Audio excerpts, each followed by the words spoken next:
it's Luke and Leia, and they run around and you can play with them, unless your parents tell you you're too old to play with toys, and you ask them, well, why did you buy me these in 1977 if you don't want me playing with them still? Anyways, there's a solution. If you're all grown up and toys are not for you, here's some enamel pins from Left Coast Graphics. They remind you of those vintage figures of back in the day, and you know what? When nobody's looking, you can pull them off your jacket and go, hey, Leia, let's go! And the ships come in these fantastic boxes that you can fold out, and here's the one for Boba Fett's infamous enamel spaceship. This is the pin. It looks fantastic. You could put it on your jacket, but like I said, when nobody's looking, you could fly those ships around. So remember, get your enamel pins with these awesome card backs and these fantastic pins that double as toys, but don't tell your parents. From Left Coast Graphics. Yeah, so as I was saying, John, I hid her in that bush, and it's been a while, and I don't know if it's still there. I don't know if you've seen it. Yeah, I'll have to go back outside and look. Yeah. All right, everybody, welcome to Toy Duo. You do know that the Slave One flies this way. Yes, I knew you were going to say that. Not the other way. Anyways, this is the Toy Duo. This is your Toy Duo with three of us. Basic the Toy physics. Duo with three of us. We're going to talk about toys, action Basic figures, physics. Marvel, DC, Star Wars, the whole thing. Physics. We're really going to focus on Star Wars because it's me. So where can I get one of those pins? Those pins look awesome. Yeah, those pins look awesome. Where can I get one of those? Yeah, Left Coast. Is there anyone that might be in the chat that does those? Anyone know a pin maker? Anyone know? Yeah, Nobody knows a pin maker. Yes, it's Left Coast Graphics. If here he is, he says he'll come back. He's probably gonna fall asleep like I did. He's doing a back alley deal. Little story about Left Coast Graphics. He's never invited me on his channel ever. I've been on my channel. I've picked him up. Never been on his channel. Never. So as you can see today, we got Babu John. He's over from Super Awesome Geek Show. You can catch him at youtube.com/@Super Awesome Geek Show. Then we got Salacious Rum. He's a monkey lizard with a. Hey, you didn't take the tag off your hat. But anyways, you can catch him over at youtube.com/@Salacious Rum. Yeah. Or do you have a number, or is it just Salacious Rum? Well, I've only known you about 4 years, Vern, and we did a show for about 2 years. So I think you know damn well there's no number on my name. There's no number. So you're the only one. Some people have a number, even though they're like the only one out there. For some reason, I don't think I have a number, do I? I didn't pick a number if I have your clone's got a number. No, I don't think I have a number. Your clone. So anyways, you're here at Ochre Studios, or hey Vern, it's at Vern Rants. If you haven't found the channel already, but you did because you're here. And just so you know, I got memberships available on the channel. You get custom badges, emojis. I got some videos that only members can see. And every once in a while, I do like a surprise giveaway and stuff like that. Anyways, that's one way you can help support the channel if you want. The other way is to join the live stream and ask questions and comment on everything that's going on. Today, we're going to reveal some action figure. We're not going to reveal anything. We're going to re-reveal. That's my new word. Re-reveal. Re-revealed. We're going to be just like Hasbro, and we're going to do that in our hot or not section. You can voice your opinion on whether or not you think any of that stuff is hot or not.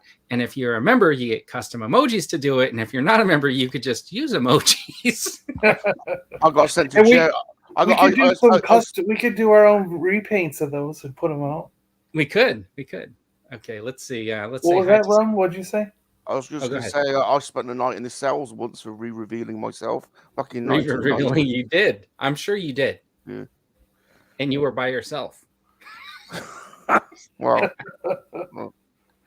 Anyways, let's say hello to Left Coast Graphics. He's the guy that you can get those super cool amalgam pins or enamel pins.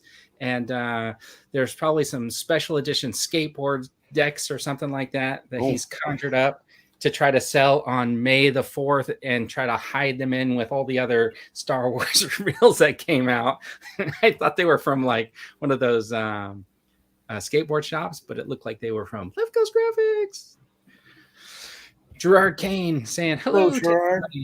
Sure. Yeah, Super Awesome Geek Show is here to support his friend Babu John. That's Never clone number. That's clone number 12. Never heard of him. Jonathan Redmond is saying evening all.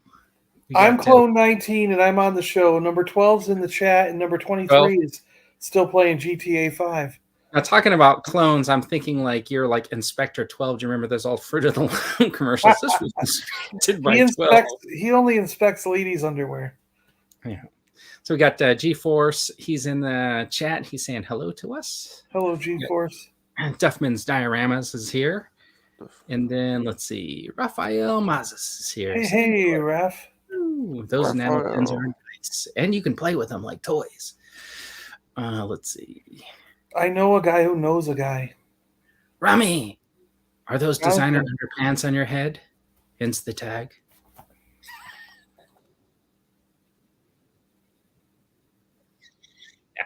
The stare. Dun, dun, dun, dun. I wish I had music. Dun, dun, dun, dun. Reveal the repacks. Yes. All right. So, how you guys been doing? Oh, doing all right. Huh? Miriam's here. What's new with you? I heard they crowned a new king in England. Well, he got coronated. Yeah. John wasn't showing his respect today, were you, John?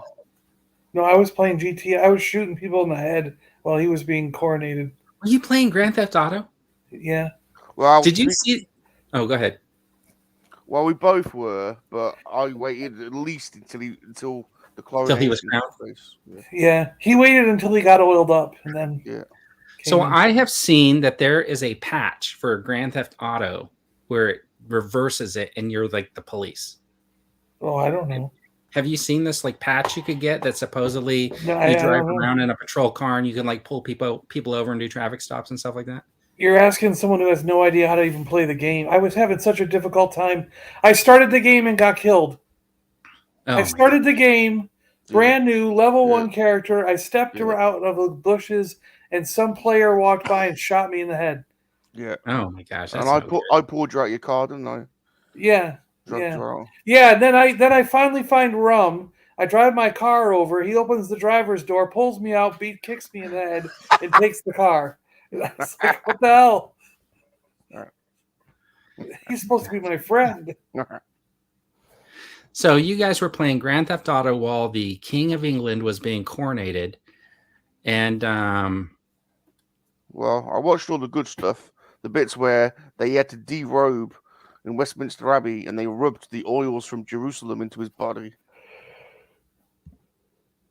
Did they really do that? He waited until he was oiled up. Yeah, he waited until he got oiled up, and then he started playing. They oil up? Yeah, I did not see that. So here's my question of the day. Did the American Royals go over? Well, he is we are the American Royals, aren't we? No, I'm saying the son and his wife and kids. Oh, Harry was there, but he looked well awkward. Well, Meghan didn't go. Harry, she's Canadian anyway, but Harry went, but he looked well awkward, and he was sat in the 4th row back. Oh, he wasn't even in the front row. No. Oh, let's be in the front row. No. That's amazing. No. I couldn't wake up that early. It was, from what I understand, it was like 6 a.m. here. Is that right, John? Did you get up early? I don't know. I didn't start playing the game till 7, and then Rum was yelling at me for disrespecting the king. So it must have started earlier than 7. Yeah. Look at Jonathan. Jonathan's in the chat saying, first off, Vern, there's no patch like that. Sadly, you're wrong. Wait, and then what? he says, Rum and John make an invite-only lobby and you won't get griefed. Like, we know how to make lobbies. We don't even know how to play the damn game. We made a squad. We made the Monkey Lizard biker group. Oh, by the way, right before you left, you kicked me out of the biker squad. Hello, Miriam. I'm no longer your vice president. Thank you. Oh, well. You said I'm leaving. You were like, I'm leaving. I'll see you later. And then it says, you are no longer in the Monkey Lizard biker squad. Well, you got to earn your spot, John. Sadly, there is no patch. Why'd you kick me No, out? there is. Got to earn your spot, John. There is a patch like that. Maybe it's for the PC version. Patch. It's probably a hack, not a patch. GTA. Like someone. If it's for the PC, it's someone who hacked it. and did the thing. It's There he called LSPDFR. It's the GTA police mod, turning the world of Grand Theft Auto. Yeah, it's a mod. It's Yeah, not it's a a mod. yeah. Okay, so it's not a patch; it's a mod. It's not a real thing. Yeah, it's a mod. But I see the videos and they look kind of cool. I'm like, oh yeah, I can do that. I can play that one. Rum and John, just make an invite-only lobby and you won't get grief. Yeah, but we don't even know how to make a lobby, let alone play the game. Is Who's that? I'm John. That looks like me as a John. wrestler. I'm John. I'm angry. It looks like me as a wrestler. Look at my pants. Woo! That's how my six pack really looks under this shirt. Yeah. Okay, so Are you glad you invited me on, not even? I am. I think I have I a one pack right now. So it's interesting though, because the picture you have as your background, it looks like from the view you had it. Yeah, I understand that's the coronation, but from the view that you had, it looks like you're trying to sit on the king's lap. Yep. Well, I mean, I have special privileges in England, being the only English Korakian monkey lizard. So Now, you do tell him what you want for Christmas, all the presents. You're like, I would like a pony and a race car bed and a. Is that why he's dressed in red? Is that why he's dressed in red? You sit on his lap and tell him all the things you want for Christmas. Okay, this is getting like out of hand now. John's getting weird, John. Are they going to come out with a King Charles action figure? Oh, Hasbro already did. Oh yeah, probably yeah. Do they do that for all the royals? Are they like these 10-inch like doll type figures, and they're just dressed in their fancy outfits and stuff like that? We tend to get porcelain. Do you want to see some porcelain? Yeah. Do you have some? Yeah. Hold on a second. All right. See, this could be a trap. When he says, "Do you want to see some porcelain?" It's a trap. It's a trap. Okay. Anyways. So did you get your Bats versus Cats Batman number 900? What is that? The Batman comic went to 900. Ugh.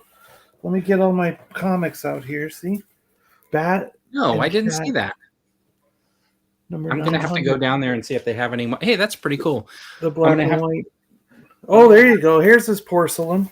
See, I told you, we love cheap porcelain with pictures of the royals on. It's a tradition. That's really cool. So do you have that's just a cup, right? Just a cup. Just a cup. Bad cup. Yeah. Really Are you is every so here's what I got to ask. They paid 175, the taxpayers paid like what, $175 million for this coronation event. Did that include them sending one cup like that to every citizen? Yes. Oh, no. Cup's not included. So you had to go buy your own cup. Absolutely. So how many people are in England? Because I'm going to do the math on this 175 million. So say your portion was like $1,200. I think we're over 60 million now. About 61. Yeah, there's million, like 12 people. And then you had to pay what, like that cup was like 20. I don't know. At 1 minute that cup wasn't here, and then it was. So Earthmom must have dropped it here. Yeah. Oh, okay. So that's pretty cool though. While he was taking a nap. So John was showing off a Batman 900. Did that just come out this week? I picked it up this week. I don't know when it came out. But yeah. Well, I wanted to run down to the comic book store because it's free comic book day here in the U.S. Yeah, so if you guys haven't run to your local comic book store, I got the Spider-Man and the Star Wars one. Yeah. Did you see this one, John? Oh, that's neat. I'll have to ask him for that one if he's got. This was the Disney Rewards exclusive comic. I never get the free comic. Disney Rewards exclusive comic. What the hell does that mean? So it's not a free comic book day comic. It's something else. No, Disney has a thing called the Disney Insider Rewards. Like when you go see a Disney movie, you can get points for your tickets, or if you buy a movie or stuff like that. So you save up your points and you can get free stuff like movie posters, all that kind of stuff. And that comic was available. Gotcha. Should we just continue to ignore Rum while he shows off his Batmobile? Because the really cheap one. We're jealous. Yeah. Hold on a minute. This will make you feel better, John. I'm glad I didn't buy it. Rum, can you fit in there? John's going. Yes. Look at me in there. Wow. I'm ripped inside the Batmobile. It's John. He needs more facial hair, though. It's John. Man, that camera just makes me like dizzy.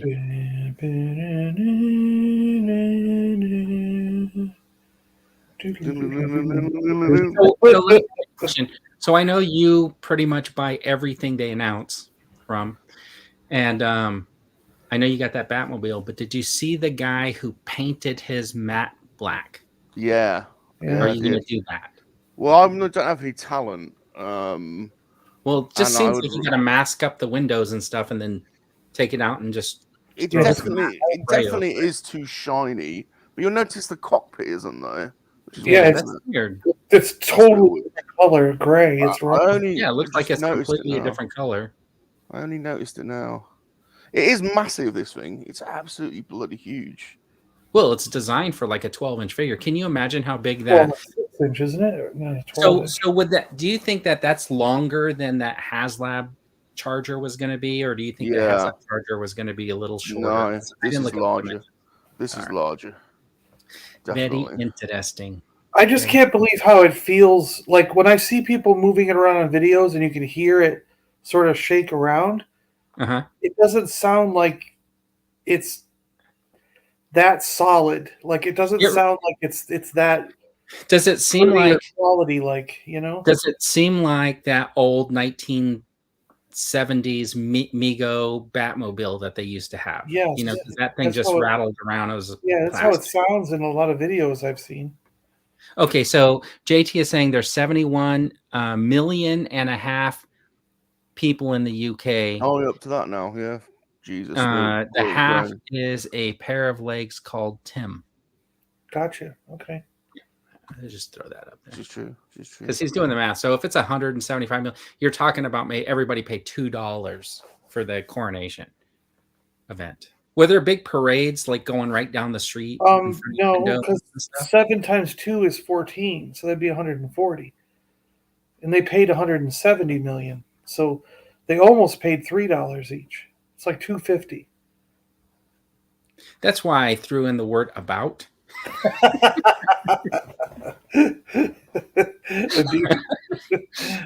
why I didn't get the 66 Batmobile. The 66 Batmobile I got because one, it was cheap. Yeah, it was $20. I bet the US president cost more than the royal family. How much does the US president cost? The US president? Yeah, I bet he's expensive. Well, they pay him a salary. Yeah, they pay him. No, I know, but for the whole apparatus, you know. Yeah, exactly. The whole thing. You mean the inauguration? Well, no, I mean no, because you know, like to have a president, to have when they get voted into office, they somehow hundreds of millions of dollars gets thrown into his election campaign. And a lot of that comes from people. You know what I mean? Yeah, but that campaign money can't be used for just anything. Unlike they would like to think it can be, but it just believe me, they use it for whatever the hell they want to use. They do, but they're not supposed to. Now, I get lining their own pockets with it, you know, because it's such a joke. Like the president supposedly only makes like $300,000 or something on paper. But they're all billionaires by the time they're done. You know, that's because the rest of the money. Look, those guys enacting laws don't have any insider trading rules. That bar them from like buying stocks when they know they're going to do contracts and stuff like that. Like every other employee of the government. Yeah, I saw that Nancy Pelosi when she was being challenged about all the stocks her and her husband have raked in on pharmaceutical stocks and. Yeah, it's a nut. It's nuts. And then they all sold their banking stocks and stuff like that. But that's another show. We're not a finance show. We're not a politics show. So did you guys see Visions? I saw the first episode. I tried to watch like a couple of the other episodes, and I ended up... You saw the worst ones. What? You saw the worst ones. The first 2 were the worst in the entire series. It was like hard. Oh, it's so bad. The animation style, especially on that second one, the animation style. This is what I don't understand. Okay, if I can just rant for a second and get this off my chest. They did it with the first Visions. They had it with this one. They did it with that Matrix thing. Remember the Animatrix? They did it. There was a Batman anthology where they had like 7 or 8 different little short stories on one DVD, and they were all animated. They did it with I think there was a Justice League one like that. There was a Green Lantern one. Every single one of these little animation anthology series things, from Green Lantern to Batman to Star Wars Visions to like all of them, Animatrix, they always have to have 1 or 2 animation styles that absolutely completely suck. Like, you mean why? like the claymation? The claymation one was fine. I'm saying, like, No, they draw them all crazy looking, and they're all stretched out, looking all freaking stupid. And I'm just like, the story would be fine if it was animated well. You know what I mean? I'm like, stop with all these artistic looking garbage and just stick to normal animation, so I can see what the character looks like and watch a normal cartoon. Like, I hate these freaking. Okay, so I get what you're saying. Crap, you know. I actually enjoyed the first episode, the Sith one, with the character that was in her spaceship that had all the paint and stuff. The paint, yeah. That it had a good story. It had a good story, but. Yeah. That animation style reminded me so much of this show that was on MTV called Aeon Flux. Aeon Flux, yeah, with because Aeon Flux was cell shaded. It was a normal cartoon. I don't know, but it was very stylistic like that to me. Yeah.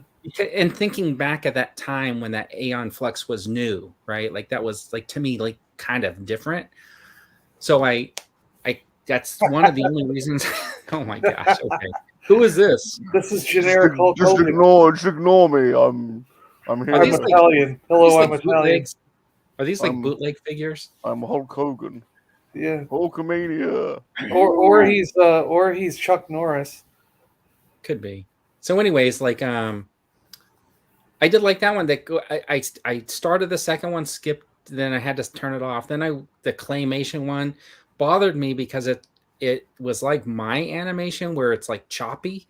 So it like I was like, oh, they didn't hire me, but they hired this guy, and I was like, and then I just couldn't do anymore. It was like the last season. I watched like one of them.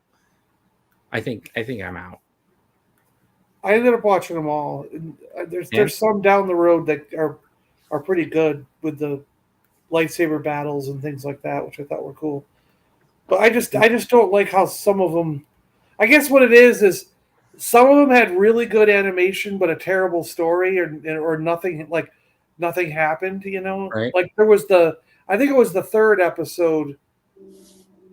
Yeah, the 4th one was the Wallace and Gromit claymation. That one was good, but you're right. I think the 3rd episode, that one was pretty bad, and it had a bad story. Yeah.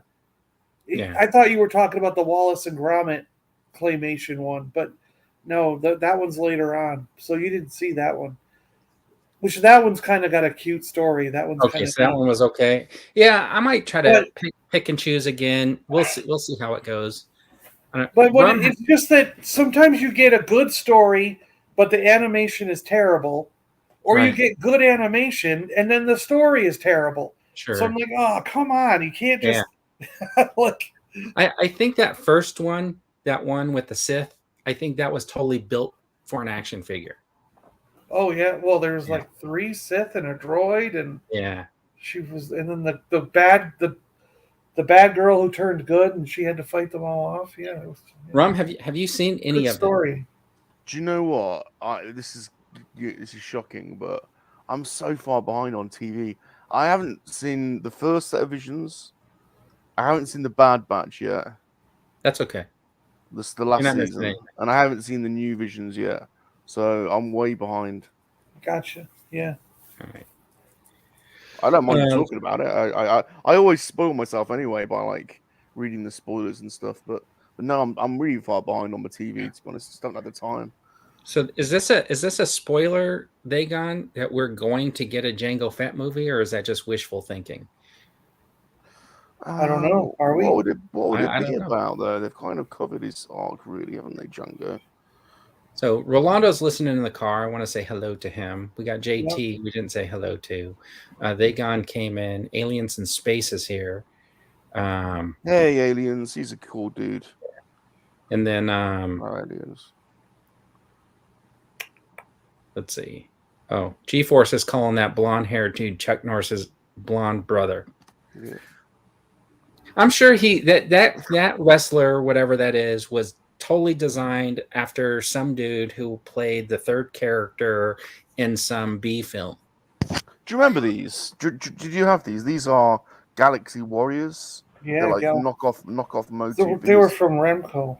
Yeah. No. Well, those aren't the Remco Galaxy Warriors. No, Those are the bootleg Galaxy Warriors. Yeah, John. these are Galaxy Warriors. I don't think these are Remco ones. Or Galaxy Heroes, bootlegs of Galaxy Wait, Warriors. so they are Remco or they're not? No, Remco? I don't think they're Remco. Okay, so John, you're wrong. They're not Remco. Remco did do some knockoff Motu ones, but I don't think these ones are that. I think these are even worse than the Remco There's ones. Galaxy Fighters. Yeah, there's. Yeah, I think Ricardo! Edmonton Stormtrooper. Hey, Edmonton. All right, so Ron, what have you been up to? Because we haven't talked to you in a long time. Oh, Sun Gold did those. Look at Sun that. Gold, yeah, Sun Gold, Yeah, Sun Gold. Besides buying everything that's come out. Do you know, we haven't. I have hardly bought any. I've hardly done any pre-orders. The only pre-orders we've done are the Malgus and the Ewoks. There's too many. There's too many Star Wars Black Series. It's putting me off. I can't keep up with it. I'm a couple of weeks behind. So I've just been like getting things on offer or getting some of the like standout stuff, you know. Yeah. I'm tired of pre-ordering, honestly. Yeah. I'm tired of pre-ordering anything. I'm just going to wait till everything's available, then I'm going to order it. I got the Ewoks, but I'm going to wait for everything else. I hope that I see Malgus somewhere for cheaper. That's the problem. Yeah, me too. Wasn't he like $30 or something? Yeah. 33? I just love that character, so. I know. I've got him in the 4-inch, the 3/4. Yeah, me too. Did you see that new heavy infantry Mando was like $27.99? Yeah. And I'm thinking to myself, like previously they released that guy as a deluxe. Yeah. So they're basically just admitting he's not really a deluxe. So then therefore the new Wrecker shouldn't be a deluxe. And I'm betting this Malgus shouldn't be a deluxe price either. Yeah. Oh, I got this heavy one, which shouldn't be a deluxe, which I can't really work out why this one's that came yesterday. Oh, that's a deluxe because he comes with that little tiny blue shield that goes on his arm. Yeah. He's got a box. I mean, yeah, but he doesn't have any background pieces or anything. He has only got like the flames and the fire. There you go. Yeah, and the blue shield? Yeah. That makes him a deluxe. That tips him over. Yep. Gets him the nice box and makes him a deluxe. Anyways, JT is saying, I didn't get that one. I've only watched the first season of Visions. The episodes with those Force twins fighting that Star Destroyer was silly. The rest are good so far. Aliens in Space is saying hello. See, and I also thought in Visions 2 they might continue a couple of the more popular stories, like that black and white one with the straw hat droid. You'd think that they would have some way of measuring which ones had the better view ratios or something like that, and then decide to say, hey, let's make a show about this. Or at least continue on with it in season 2, like they should. Oh, you know what? But I think season 2 was supposed to be like season 1. If you notice, the Visions is written in blue, so I think it's supposed to be more about like the light side of the Force. Where this Vision series 2 is red, and you notice most of the episodes have more to do with Sith. Right. So I think it's like the dark side of Star Wars. Sean saying Visions is dope. Sean, I just sent you the link if you're not at work and you want to jump in. I definitely want to watch it because I am an anime fan. So Are they all the same style this time around? No. Some of them are terrible, and some of them are okay. It's a mixed bag, that Visions, and I think their whole idea was they're going to do like shorts, like shorter videos, and then try to hit as many different types of audiences as they could for it. Yeah, and none of it's canon. It's just like little side things that, I mean, people reimagining things and working on stuff. Yeah. Anyways, Rum, what have you been up to since we last talked to you? I don't know, really. A lot of work, boring.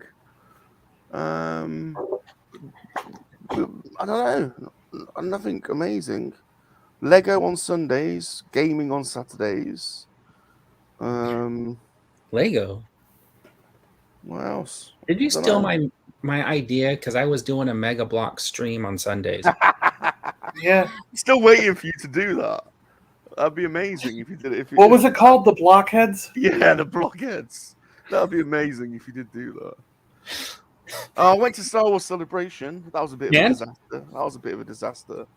Well, like, explain it to us. I mean, like, because he was lazy and didn't feel like walking around. Oh, you've got a queue everywhere. Do you know the London Excel? Listen to him. By the way, when he's complaining about queues, he told me once that one of the queues might have had 100 people in it, so he didn't bother. Like, that's not a long queue at a convention. Yeah. It depends, right? You got 100 people in a queue, but how slow is it going? Yeah, that's true.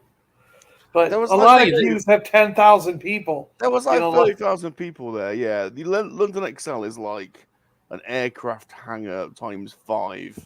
Lawn tickets. It's just crazy. I couldn't be bothered to queue. $30. Robert Plant. Wait a minute.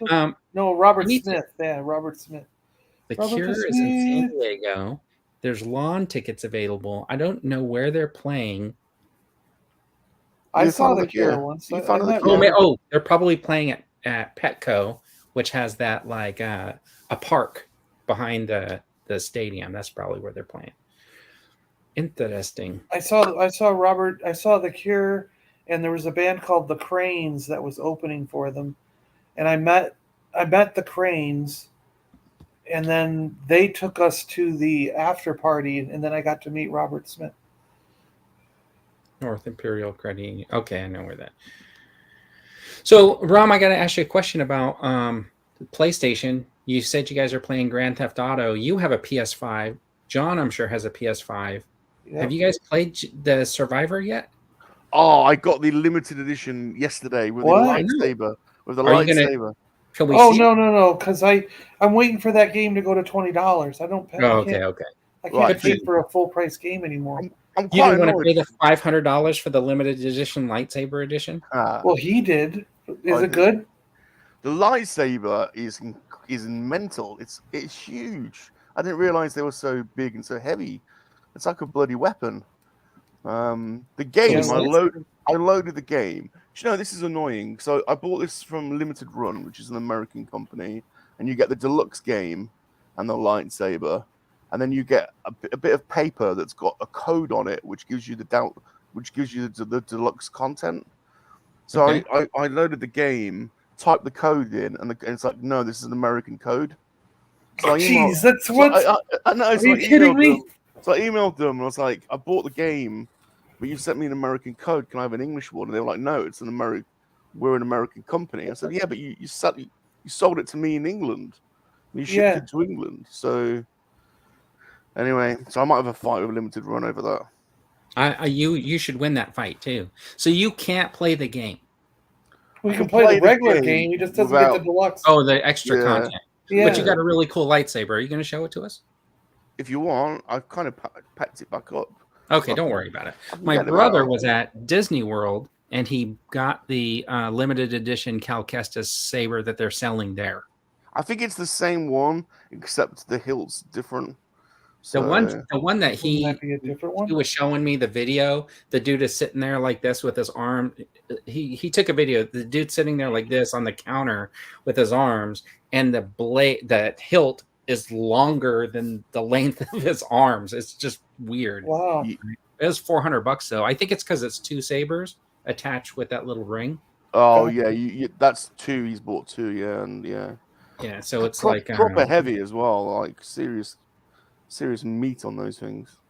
Let me see if I can pull this up. So, but I obviously with only lightsaber, I can't say I'm a lightsaber collector, can I? Yeah, that's the one I've got. Yeah, it's gigantic. Couldn't believe it. Yeah. How many lightsabers do you need to have before you're a lightsaber collector?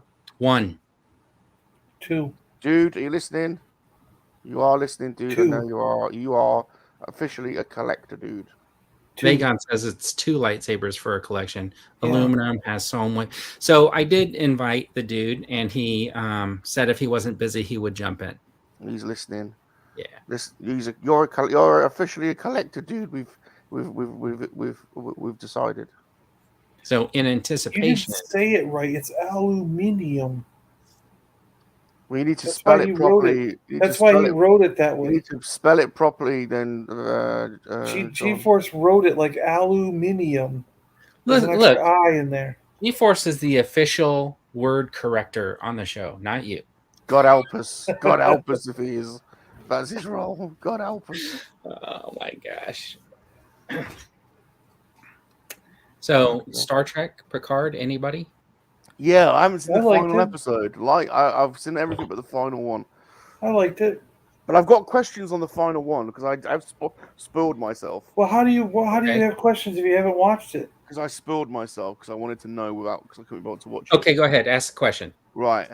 How is the Borg Queen back if she dies if she's in Discovery? If she was in the last series, wasn't she? She was in Discovery. That's in the future. But she died in That's Picard. Before she comes to the past. But she died in Picard. No, she merged with the other lady last season. We forgot about that. She merged. She did. She merged with the... They went to the past last season. Then the blonde girl who was on the crew stayed behind, and then she merged with the Borg Queen.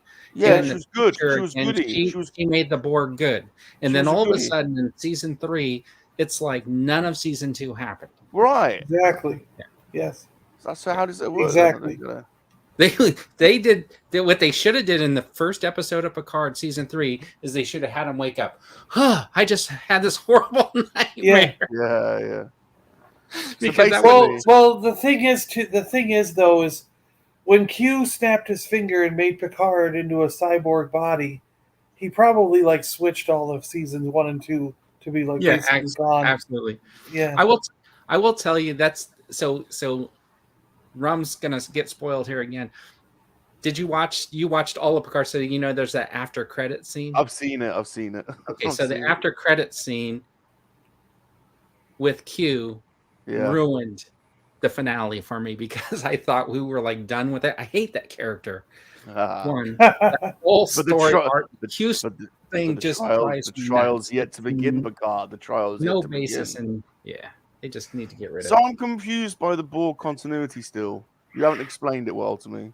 All right. Well, they basically just did whatever they wanted so that they can wrap things up nicely in a bow for Picard. Oh, shit, because Discovery was in the past, wasn't it? It was before Picard.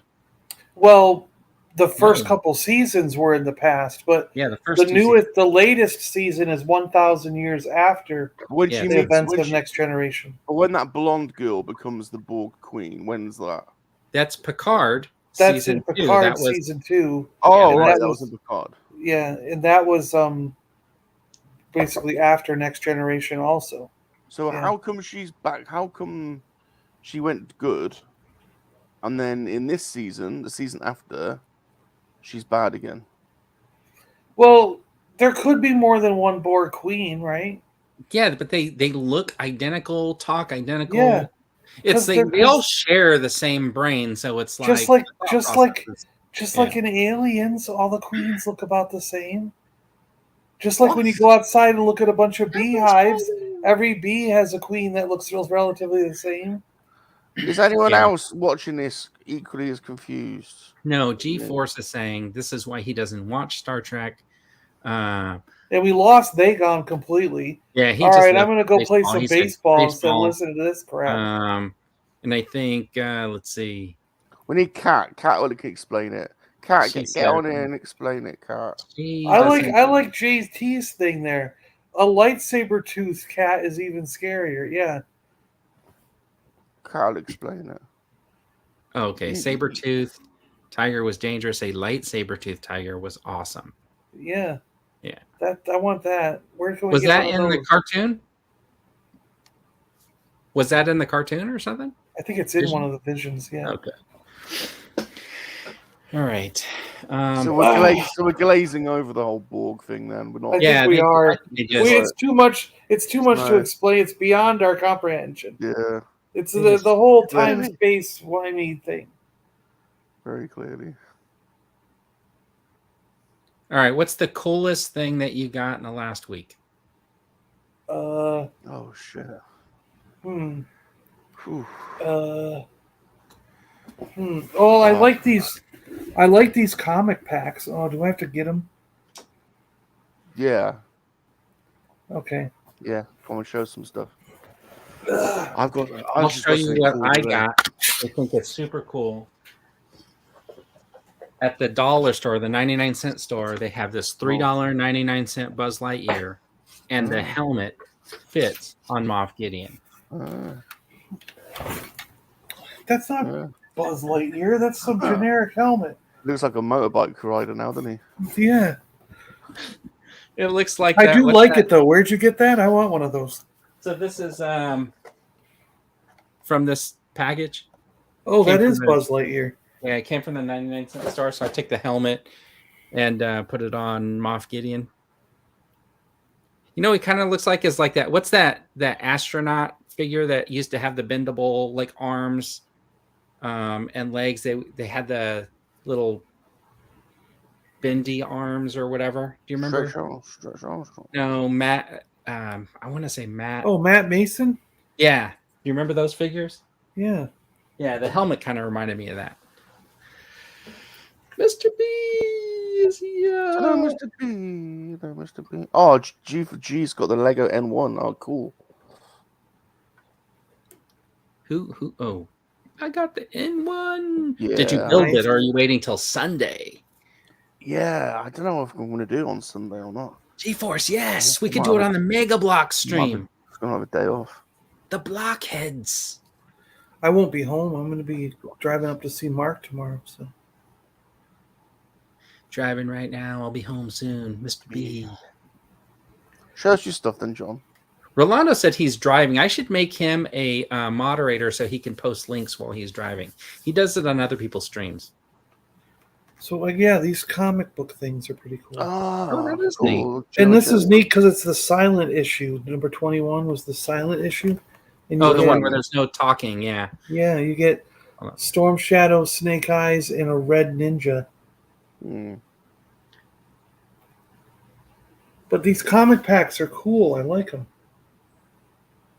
And this actually is a really good way to get that Storm Shadow is almost exactly the same as the first version, but with like darker skin tones. Yeah. So it's like, and Snake Eyes is the first Snake Eyes, but with gray. Except for he's painted different, right? Yeah, he's got gray. So I mean, you could get this and have like first, good versions of Snake Eyes and Storm Shadow.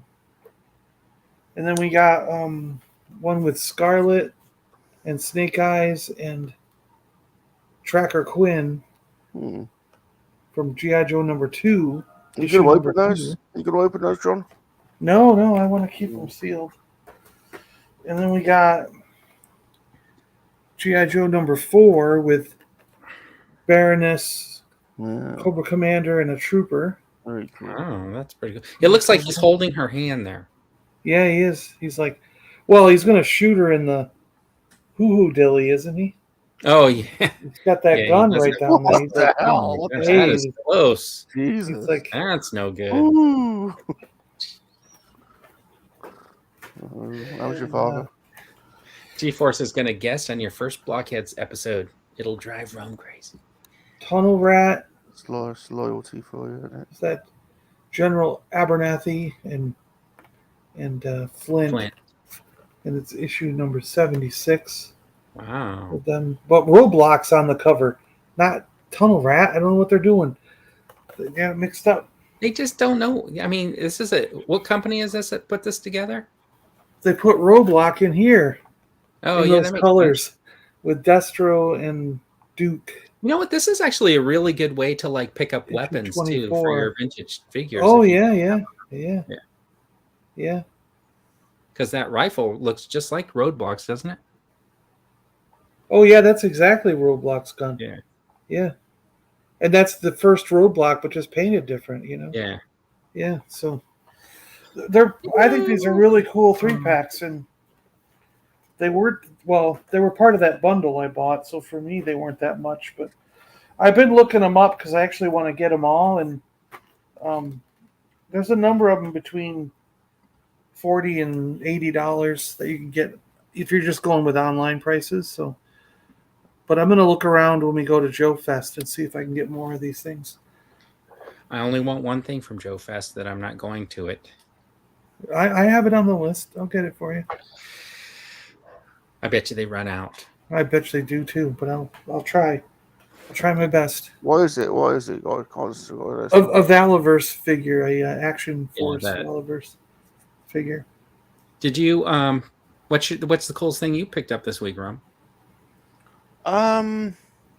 We've got a few cool things. Obviously, that lightsaber is dope. Right. We can't really see that though, so that's too bad. The Batmobile's cool, and the figure, the McFarlane figure of the 89. Oh, the 89 Batman's cool. Oh yeah, that does look good. Not bad. We've just got today. I have not opened them yet. The Super 7 Conan the Barbarian figures. Oh my god. They're over there. But honestly...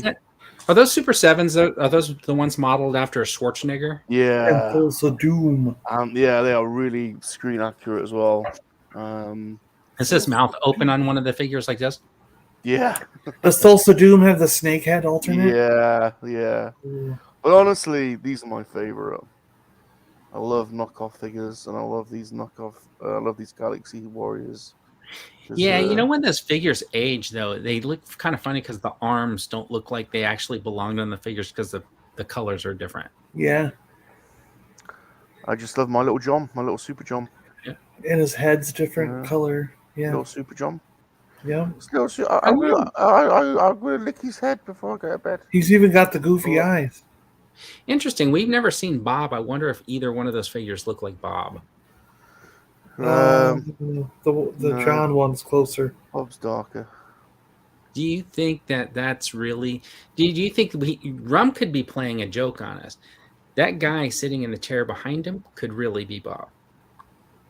You never know. I mean, how would you ever know? You know? Would that be something? I'm kind of. That's busy. why I'm kind of busy right now.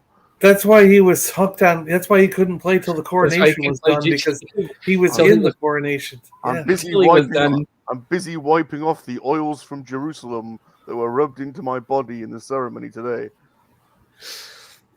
Is everybody excited for King Charles now? Do you think he had a shower like right afterwards and was like, "Get all this oil off me"? So, do you think that oil thing was like the Mandalorian going into the living waters? Yeah. They believe, that he's. Do you think Prince Charles has like divine right? Do you think the king has like a dragon, like in a special layer, and nobody knows about it? Oh, absolutely, definitely. Yeah. Like a flying dragon, or just one of those Komodo type dragons? George slayed it, didn't he? So, in the Arthurian times, George slayed it, and he's got one of those giant. Have you not seen the film with Christian Bale in it? No, I haven't seen it. You not seen that? No. The Dragon film with Christian Bale. Someone in the chat, let us know. Please. Yeah.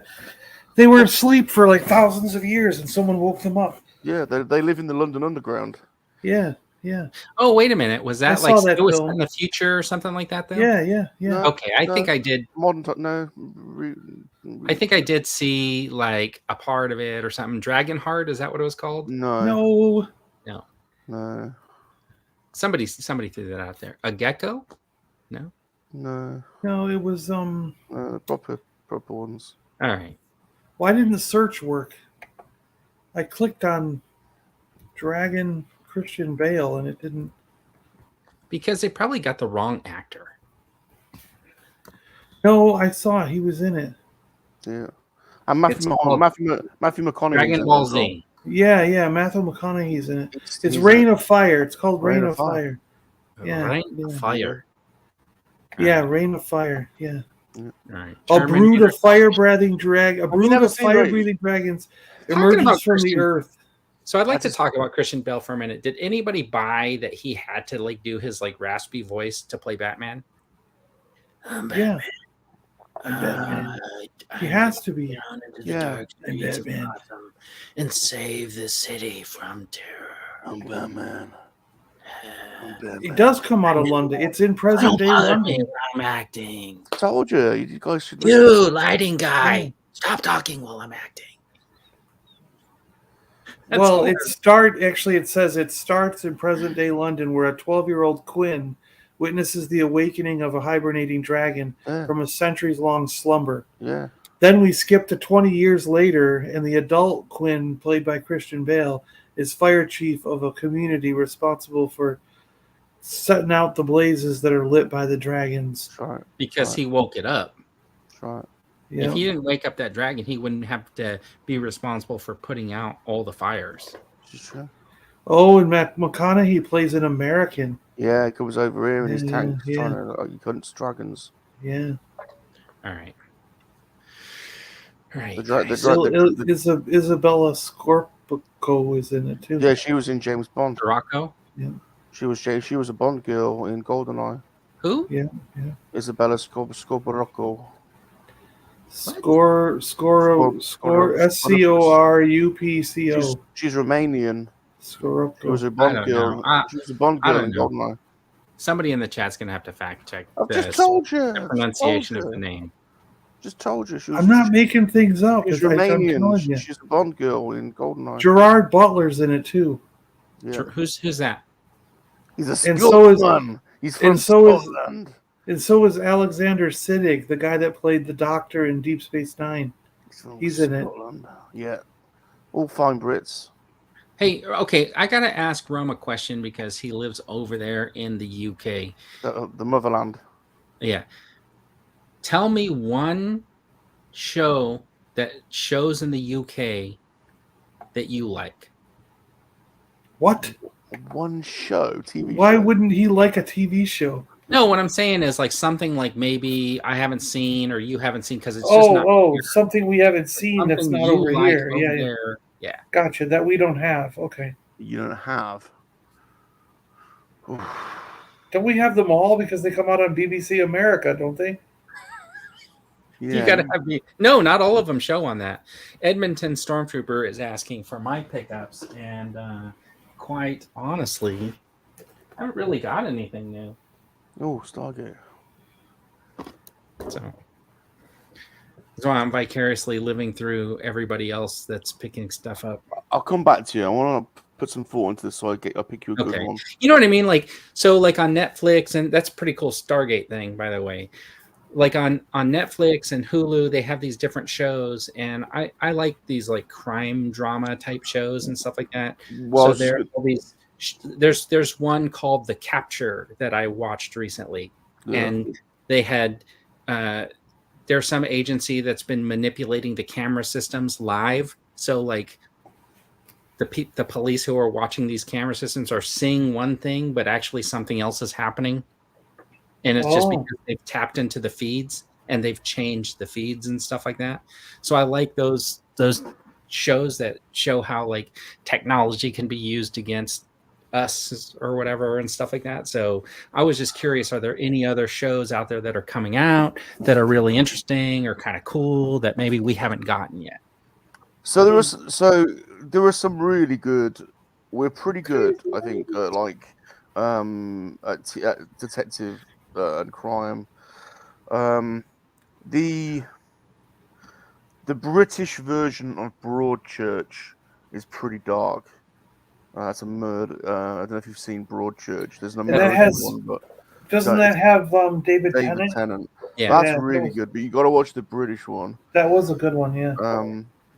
Marcella's quite interesting. Oh, I like that one. That was good. That's quite cool. Marcella? Yeah. The Fall is a bit dark. Yes, it is. But that was good. That's cool.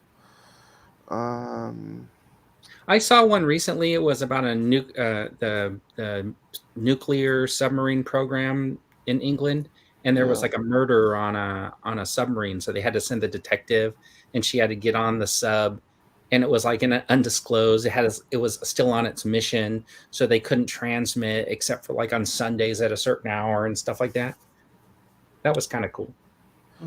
I've not seen all of this, but this is a long-running one. Is Line of Duty. Okay, it's like 8 series. It's like a spy espionage one, which gets a lot of fans. Prime Suspect is an old school one. It's Helen Mirren. Okay, Helen Mirren, and That's she's like the lead detective, and it's like each season's a different serial killer. Yes, please, Sasquatch. This is live. This is not a pre-recording like Hasbro does. Thousands Ghost is here also, saying hello. Hey, Ghosty. What's up, Ghost? Remember Me with Michael Palin was dark and very good. So what else?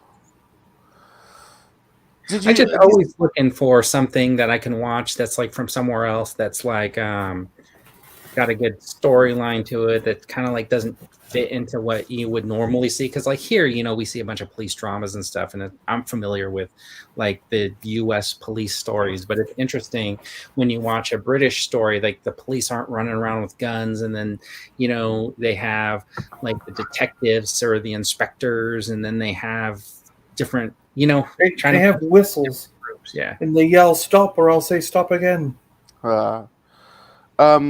If this is Swedish written, but Kenneth Branagh is the lead, Wallander's really good. It's in Wallander. Wallander. That's really good. It's set in Sweden. He's a Swedish detective, so but he's the lead, and it's in English. Yeah, at this point, we're boring, John. Yeah, Greedo and Speedo's back. There he is. He's in the chat. Greedo! So big. So big. All right, so hello. What about Ron Swanson? No. Show that looks like Pedro Pascal. No, it isn't. It's Ron from The Office. From The Office. And then he's like, "Hello, I'm Weird Alien Head Guy." Oh, I got to figure. I got another. That's not. That guy's not from The Office. That guy's from The Last of Us. No, he isn't. Yeah, he had his own compound, and he like fenced it off, and he lived in a house. These are so bad. Hey, I have that guy. That's from Dune. That's Dune guy. Dune. I am the Freeman. You guys are so silly. Fremen. He's a Fremen. All right, let's see. I'm going to do this now. I'll move us over here so we don't get interrupted. Look at that. My thumbnail dropped my arms as soon as I put it into Google Slides. How come John's head gets to appear in there, but Salacious's head doesn't? That's racist. You're down here on your little thing. Where? You got your logo in there. Oh, John's got his logo when it has your name on it and everything. I see. He's got his logo and his head. And his head. Yeah. So you wanted me to do your head too? Well, you did John's head. Well, come, my head's not on there. Well, that's because he's up here talking like, "Hey, and Super Awesome Geek Show," and I meant to write "unless I fall asleep again." Yeah. Or explain why my head's think not on that you meant 7 o'clock when you said 3 o'clock. Yeah.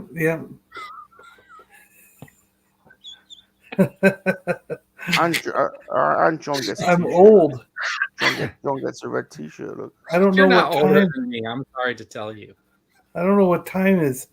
I forgot. I was Why is shocked. Bird armless? I was shocked when I found out John's age. I couldn't believe. Aliens took his arms. That's what happened, Yeah. Left Coast. Run as on as I am. So, anyways, this is the May the 4th be with you live stream that we're doing today to go over all of the reveals that came out on May the 3rd, but we're going to do it on May the 6th. Right. So, Got it. Okay, we're ready. I thought it was pretty funny that they did a live stream on the 3rd, and I don't even think, was it even live, you think, or do you think it was already recorded? Oh, it's recorded. It's recorded. Yeah, that's pretty good. They are now because they got because of that mix-up that Patrick did. What did he mix up? You remember the Rancor thing? No, when they that were was live.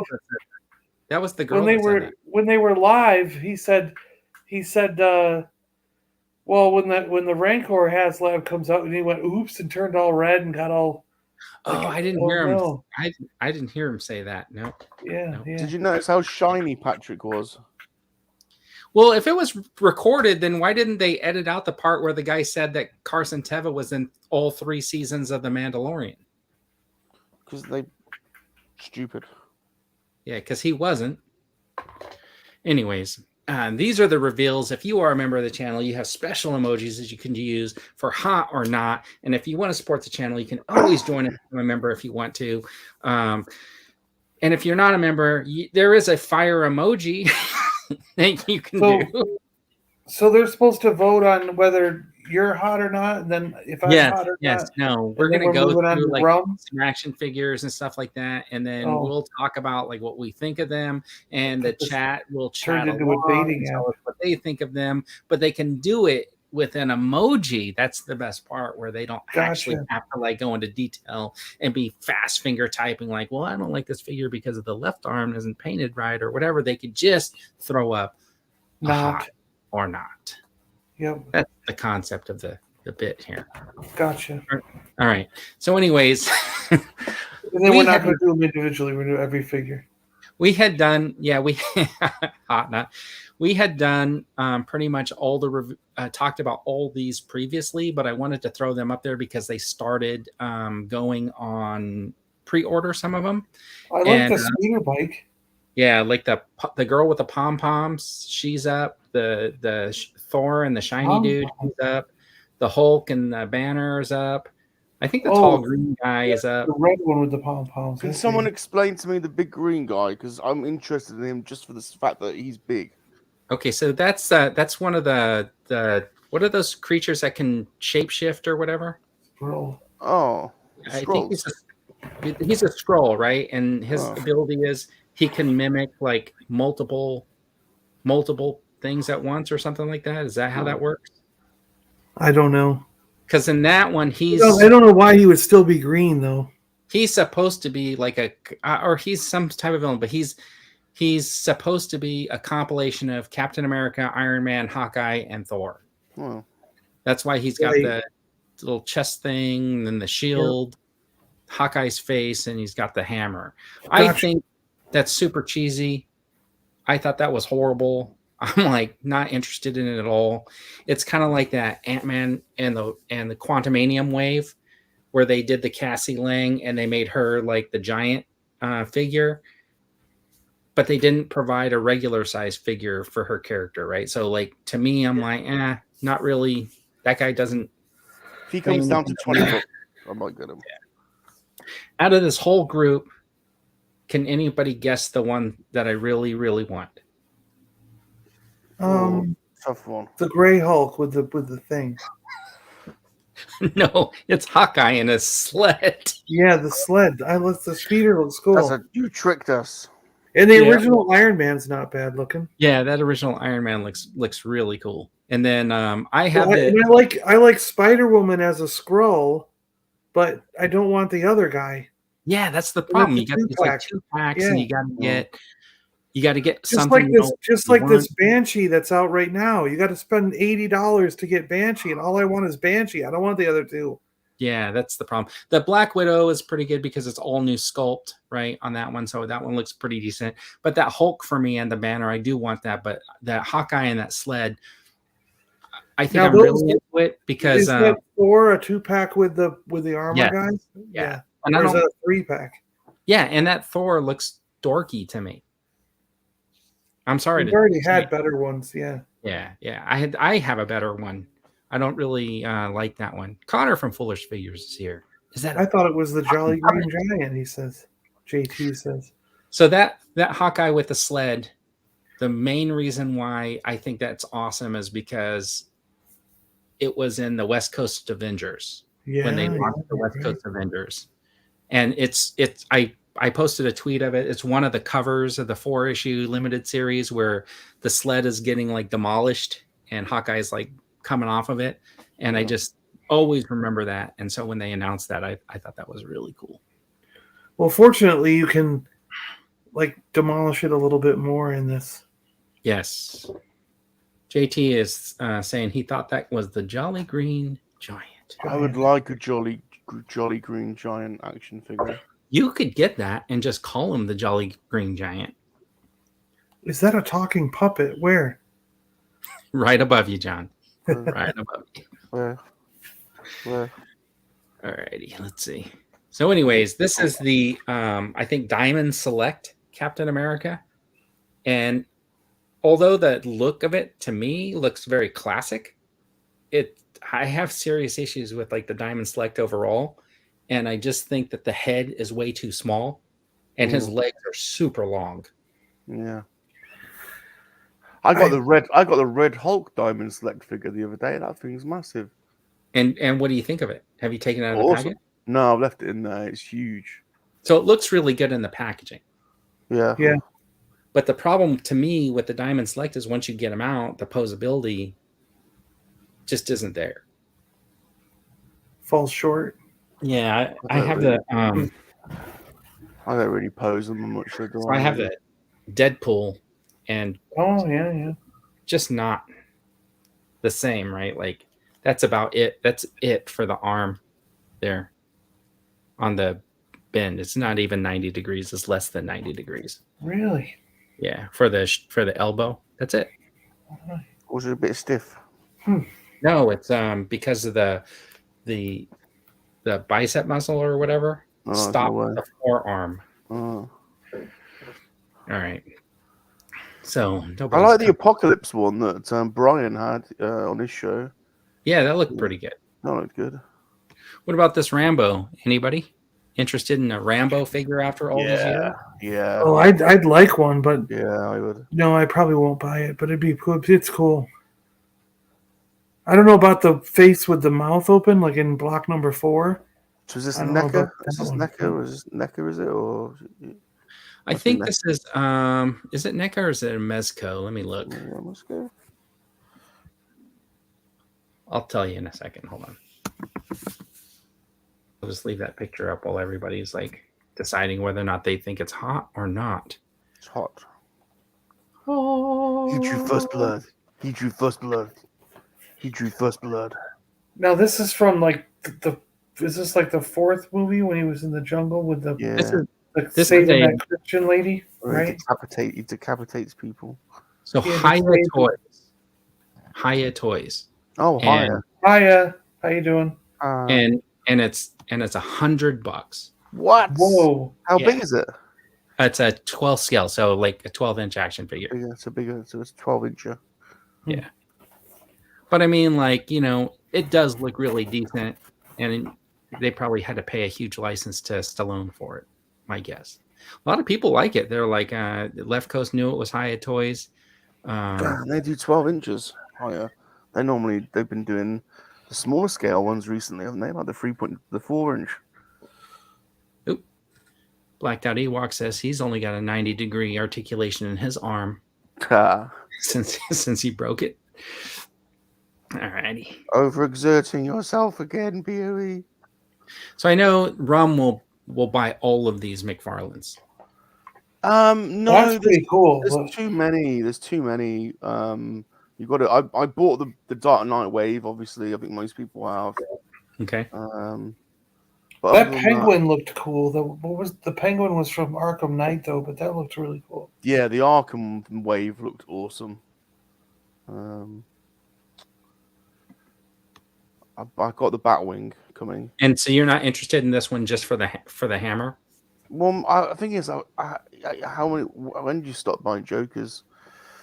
Yeah, it's all right. It's all right. They're laughing all the way to the bank. You know what's really weird about, like, to me, these McFarlanes, like, see the arm, elbow, he's got good that elbow is like gigantic though. I mean, like my elbow doesn't look like that. Look. Yeah, it's like compare them. That's like a big square like block on there, and elbows are point. Of course, mine points up a little bit, like I have a weapon in there, like a dagger. So I go, it's a deadly weapon. Jumps out of the bush. It stabs somebody, and they're like, "My eye, you got me in my eye with your bony elbow." So no on the Joker then. Well, I like the face sculpt. I do like. The thing is, I already have a Joker that I'm satisfied with from McFarlane, and so I'm not. I haven't seen one to me that was better enough to replace it. So it's a no right now. But if it came down in price, then yeah, but not. It's the cut of the suit. There you go. Right. Yeah, exactly. Yeah. All right, so we'll just call that a no. What about that? I might get. Yeah, that's pretty cool. Yes. So I know Rum collects all the, and John probably already has them all, but the vintage ones, right? The vintage superpowers. Yeah, I prefer the vintage ones. Yeah. I've only been getting select certain ones of these that look pretty good. Basically, because when I opened up like Superman, Batman, and Robin and stuff, they were so bad. I almost stopped collecting the entire line because the figures themselves are the absolute worst quality and horrible feeling things in your hands ever. They're really bad.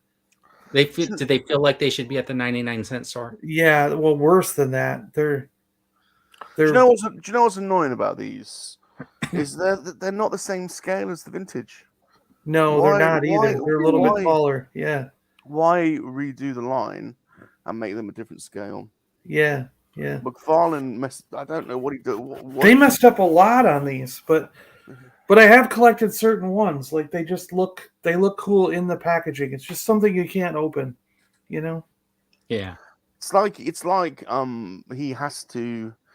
has to make his scales slightly different. Just Jump Man. Yeah, and is this the right color for Black Manta, by the way? Well, he's blue. I mean, it should be black, right? You'd think so. But he looks kind of more like the cartoon version. You know what I mean? So my curiosity is, how does somebody's head fit inside this helmet? Well, it's more inside the neck. You know, only the top part. Okay. So it's like a costume you wear at Six Flags. Yeah, exactly. Okay, I got it then.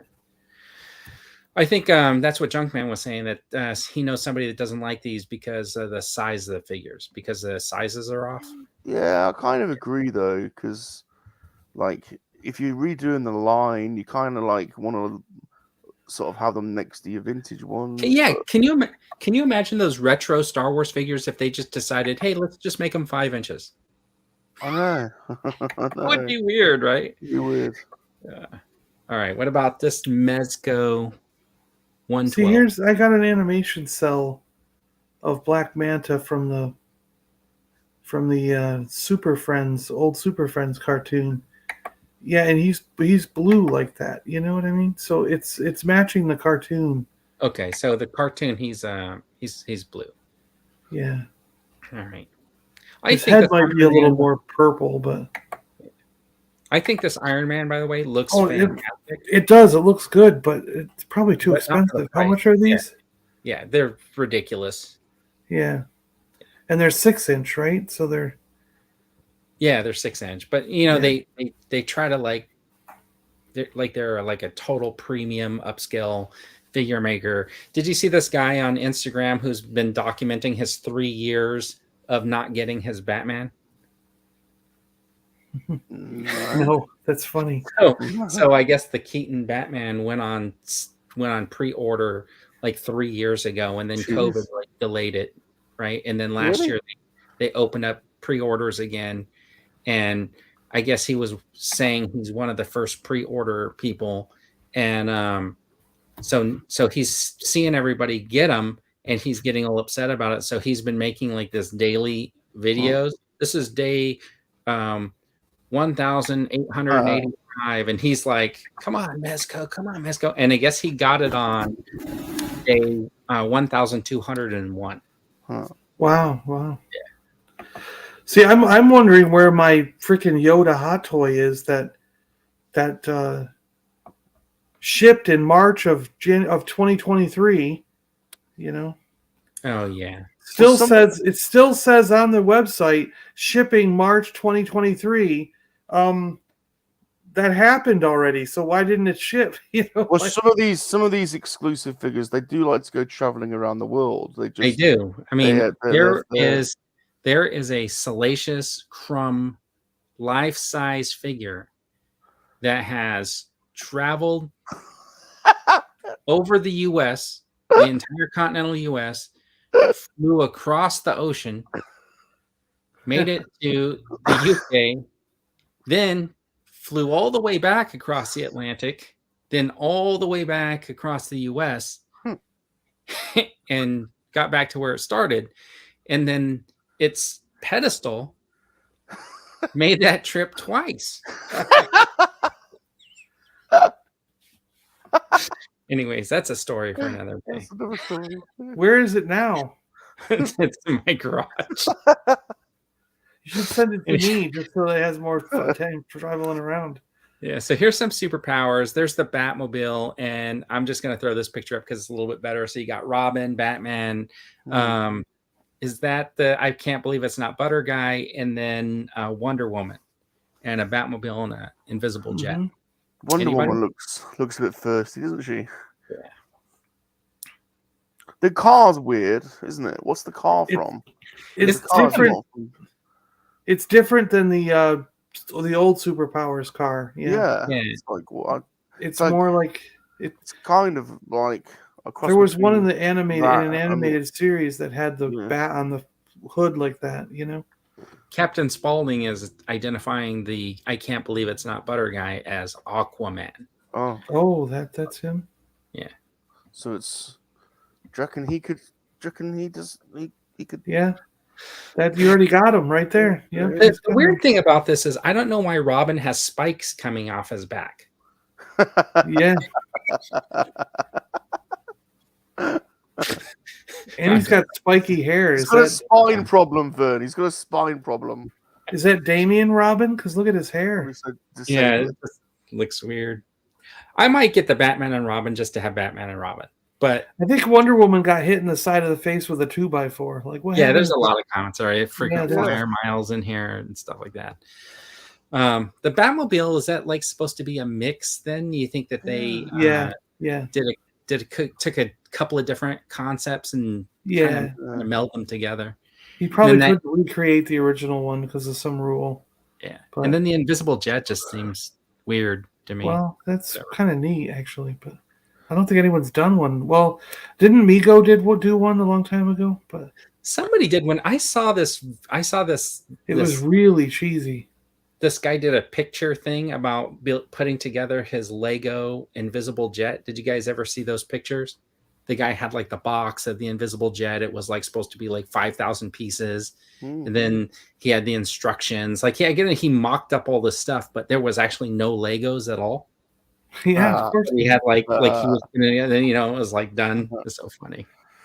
It's a good job that Wonder Woman's not wearing her skirt. Right, she's got the Spanx on or whatever. Yeah. Oh yeah. Else, there could be a modesty issue. But it is interesting they got the soft goods on here because it seems like toy companies just refuse to want to put soft goods on stuff. Yeah, it's a shame they put holes in them. Yeah, they did. There's holes in the figures? In the capes. They tacked. Well, Wonder Woman's is not tacked to the back, but they tacked Robin, Superman, and Batman to the back of the packaging. So when you open it up, you have to tear it off, and there's a hole in the cape. What? Yeah. That's another reason why I said they're really bad. Yeah, so they designed these to be kept in the packaging. Kept in the packaging, exactly. Yes. I don't think he meant anyone to open them and ever play with them, because that's why they're so cheesy and terrible. Oh, that makes sense. And bad, you know. They're not. Edmonton saying he made a custom invisible jet and now he can't find it. Do you remember the original Wonder Woman? How it was an inflatable craft, and it even had you know how some inflatable things have that little tab on them, and they tied a spring to it, and you could see where the string was tied on the tab. Hilarious. Gosh, it's awful. All right. And then, of course, on May the 3rd, now somebody explained this to me, and they said that Hasbro decided to do their Star Wars re-reveals on May the 3rd because they were going to be available for pre-order on May the 4th, and that they were... that's why they did them on the 3rd, so that people could think about it and decide which ones they wanted to order and stuff like that. And the only ones that are not in this picture, from what I'm thinking, is the Ewoks, which were probably the best part of that whole stream to me. Well, you've just got the Black Series one on. There's more vintage collection figures, aren't there? Well, yeah, it was Luke and Grogu. The Ewoks were vintage collection, weren't they? Yeah. So, but the only other vintage that they showed was that Luke and Grogu, which they had revealed before, right? Or was there something else? I want to say there was something else. But I mean, so John, you had said earlier before we came on that you ordered the Ewoks. Yeah, I did. I ordered the Ewoks. Yep. And Rum, you said on air, I think, that you only ordered Malgus. And the Ewoks. And the Ewoks. But I'm gonna get the Ahsoka because she's sold out. Okay, so that Ahsoka does look good. She's the one that will sell out, I think, out of all of them. Yeah, I think that's probably true. What I'm most happy about is that they basically announced that they're going to box Wicket and they're going to box Chewbacca, which means those carded figures at their current price are going to sit on the shelves until they go on clearance. Which means I'm not going to have to pay full price for them. Yeah. Yeah. Agree. I think so. I think that's what I get out of that. And that archive wave to me is lame. Yeah, absolutely. You know? I was like, what do you mean? Well, there's a couple figures that they don't even need to be archived yet. It's like they just came out. That's what I'm saying. And they're still available. Yeah. At reduced prices, and now you're going to make it an archive. I thought the whole idea of the archive was making available figures that people had a hard time getting. Like, why not throw 000 in an archive pack? Yeah, exactly. That, yes. Yeah. Anyways. But yeah, if you don't have a Mandalorian yet, this is the one to get, though. You know what the thing is? I may get this one. The only thing that I don't really like about this Mandalorian is, you see how he's got the pauldron on his shoulder, and they did the other attachment. So it's kind of a mixed bag because he's going to have better articulation because that thing's not connected, right? Yeah. So he'll be able to move the arm around. But the thing is, the real character won't be able to move his arm like this and have his pauldron stay back there, exposing his arm. It will always move with the arm. You know what I mean? So in a way, I almost don't mind the limited motion, because if you were wearing that armor, you would have limited motion. So there was another vintage collection figure. It was the Grand Inquisitor. Oh, okay. Okay. The Grand Inquisitor. Yeah. I guess that one was okay. If you're a vintage collection, did you order that one? I am now. Okay. So you're on there ordering it? Yeah. Okay. I'll see it on the shelf, and it'll be like $10 somewhere. That one's going to peg warm and go on sale. So I'm not going to sold out everywhere, you know. Yeah, but it'll pop up again once it gets released, because I don't know. What do you think about this rumor that they say that they're going to cut back on production? Like, yeah, they've got to, because you can tell that the sales are down because the amount of reductions that are going on. Yeah. All right. I think this is pretty much it. What about this helmet? Anybody in for the helmet? What about the Carson Teva helmet? Anybody? No, I saw your Sorry, rant. I'm gonna sneeze. Your rant made me laugh. Bless you. Why Oh, did yeah. he make the figure? I thought it was when they put his picture up, I was like, yeah, I thought it was the figure. And then I was like, oh, it's the role play. What does that mean? Helmet? Yeah. Yeah. Very disappointed. But he's been in all 3 seasons of The Mandalorian. But I think I do agree with Stormtrooper here, Edmonton Stormtrooper. The Archive Stormtrooper is a good call. Because I'll actually buy 4 or 5 more Stormtroopers now if I see that many. Oh, I agree with you. I think I said that too. Like, if you're an army builder or whatever, getting Stormtroopers is a great option. I'm glad that they keep throwing the Stormtrooper out there. I'm hoping that it's like the one that they released for the Mandalorian, where he's like fully new articulation, and it's not just the old version stuck in an archive box.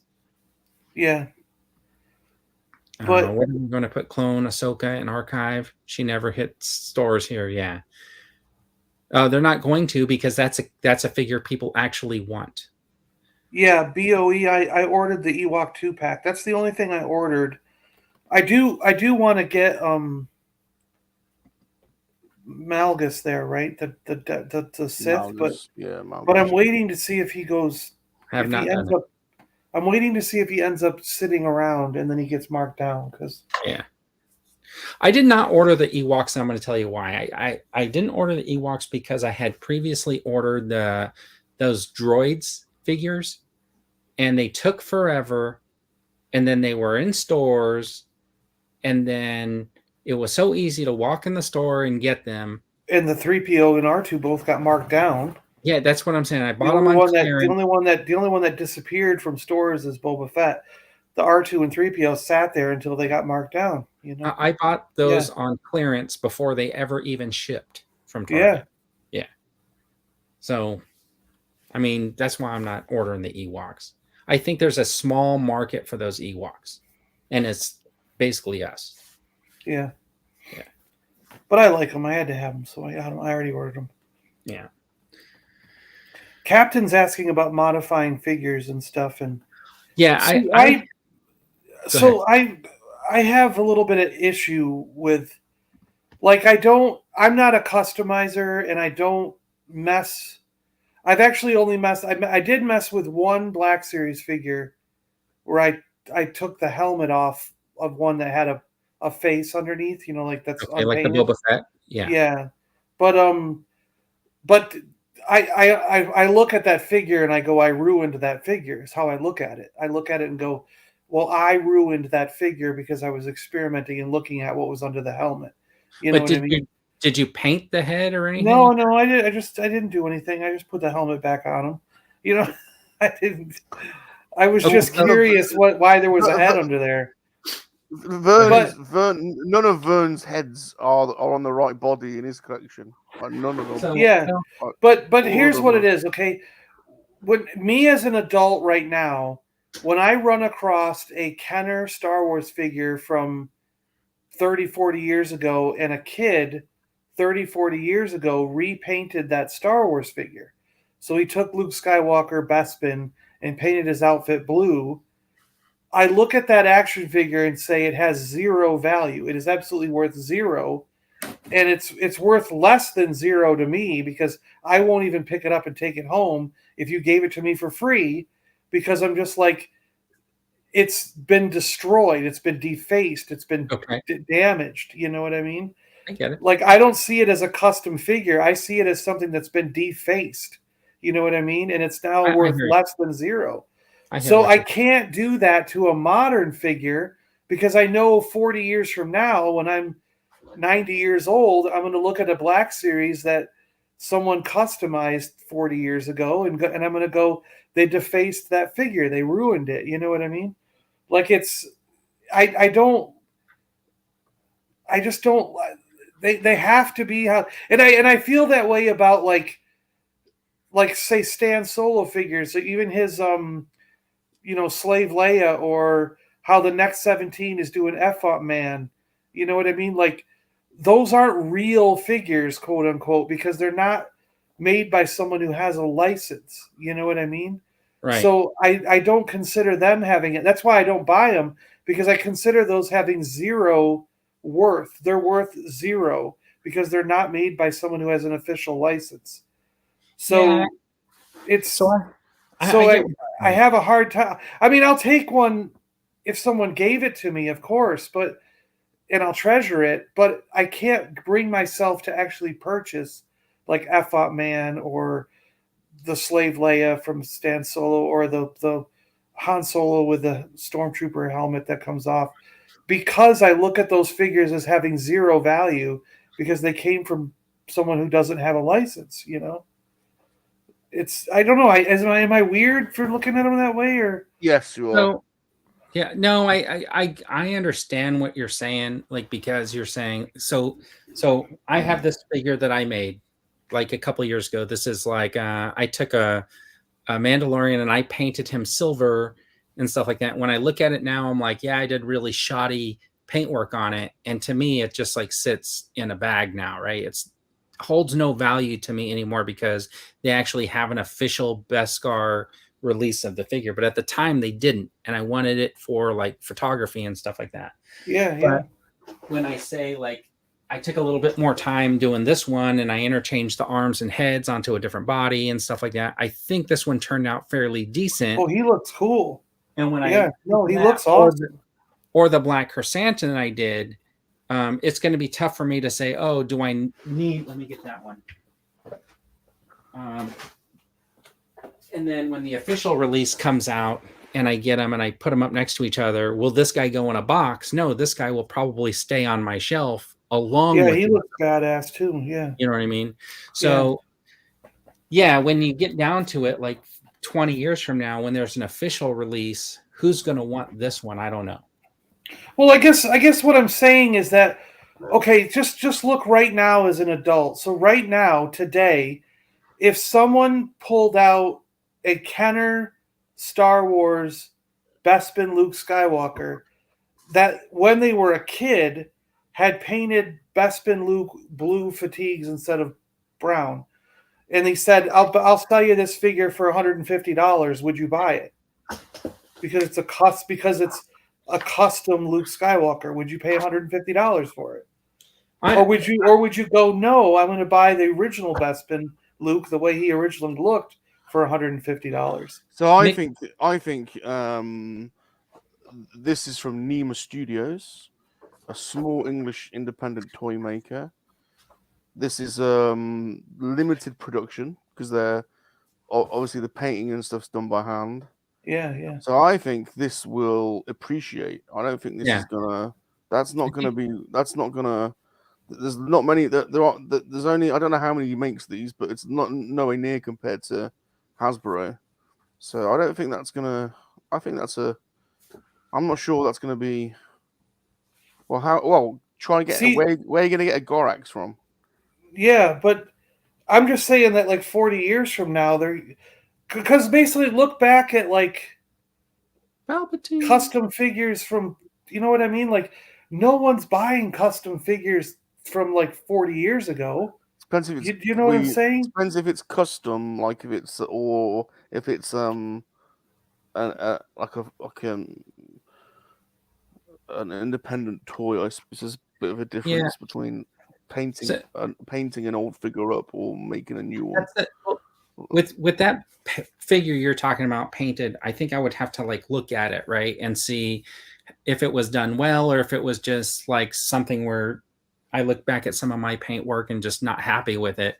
Is it just like slopped on there, or did they actually take their time and do it right? And the reason why I say this is like I used to draw comics, right? So like you can see these characters in here look surprisingly like Luke Skywalker, Princess Leia, and Han Solo, yet their names are Solar Fox, Scott McKentry, and Amanda Jones. Scott McKentry, I like that, yeah. Right. So, but I drew comics of their stories, because at that time there was no way I was going to do a Star Wars story because that had its own lore, right? These guys fit into a separate universe, but I used my figures or those characters as like the inspiration of what they might look like in there, and you know what their tells might be. So if I see like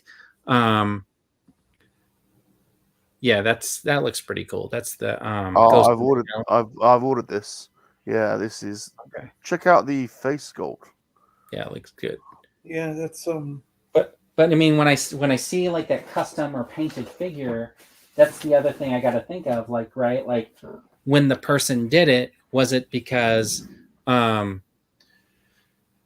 they were creating something of their own out of that? You know, why was it blue? Was it done well? Was it just like they got a magic marker and they colored it up or something like that? You know what I'm saying? So I look at it from that perspective before I make a decision. Yeah. Let's see. I guess it's just a weird thing because, like, you know what I mean? Like, because like in stamp or coin collecting or collecting art, if you deface the artwork, it's worth 0. Do you know what I mean? If you deface that coin. Oh, no. Have you seen, I'm going to remove that. Have you seen these pictures where people will go to like the secondhand store and they'll buy these vintage like oil paintings and then they like paint the little rip in the picture and then an X-Wing's coming out and he's shooting. Oh, yeah. I've got a... But I'm talking about like if you went and bought like a Van Gogh and it was like the one-of-a-kind original Van Gogh for like $20 million. Paint a rip on it, put an X-Wing fighter flying out, shooting across. I would do it with a Van Gogh. It wouldn't be worth $50 million anymore, though. Yeah, you know what I mean? More. Yeah. I don't think it would be worth more. It wouldn't be worth more. Depends who did it. It would not be worth more. It depends who did it because the Banksy ones are worth millions. So I've got a print of Banksy and he did it's an English countryside and then there he stenciled on some Apache helicopters flying through the countryside. Which that's cool.